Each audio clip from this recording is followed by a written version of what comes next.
Bismillahirrahmanirrahim. Assalamualaikum warahmatullahi wabarakatuh.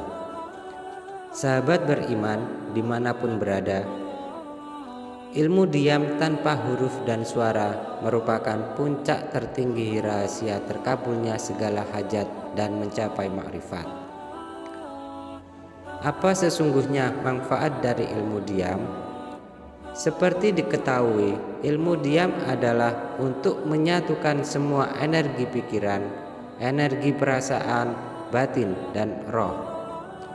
Energi-energi dari ilmu diam ini kemudian mengarahkannya langsung kepada satu tujuan, di mana dia maksudnya memusatkan intelektual ke satu tujuan pusat, yakni kesadaran tunggal ilahiyah.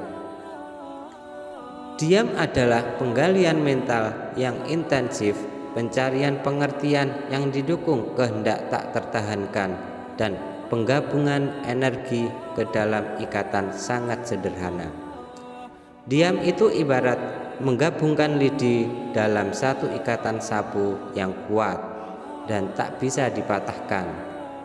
Juga diibaratkan kumpulan sinar di dalam alam semesta batin menjadi sinar laser, namun dapat menembus alam semesta ini.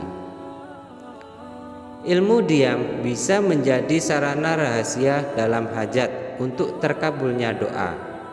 Ilmu diam ini bisa dikatakan sebagai zikir, sehingga bisa menyelaraskan semua indera, emosi, pikiran, bahkan semua proses fisik dan biologis tubuh. Mempelajarinya butuh latihan yang sangat tekun.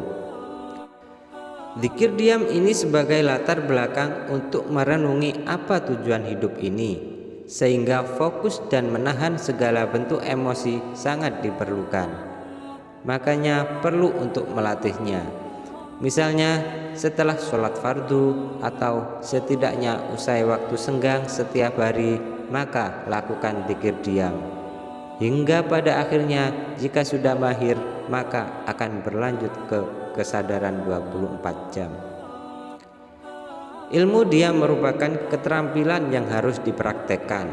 Biarpun seseorang sudah punya bakat alamiah, yaitu kelebihan supranatural atau manusia sakti sekalipun, jika tak dilatih maka kemampuan akan tumpul.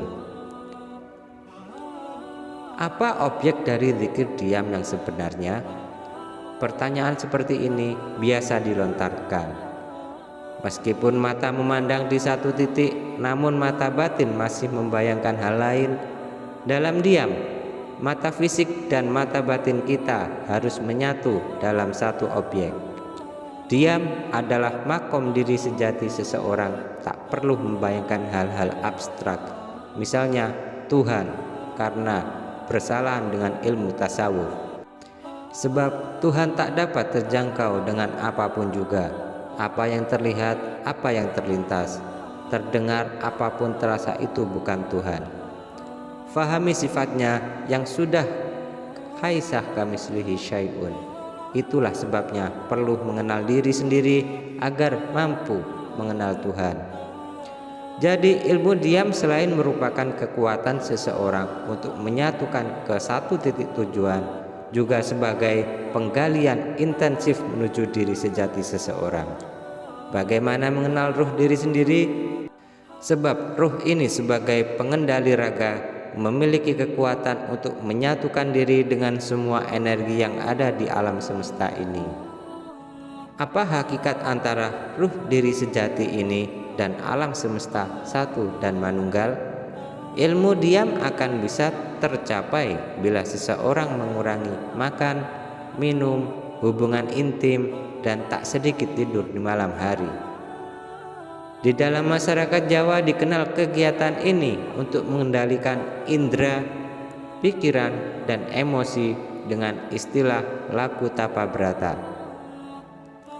Lagu ini akan menghasilkan kekuatan intensitas spiritual hingga mencapai derajat manusia yang sangat tinggi, sehingga membedakan manusia dan binatang.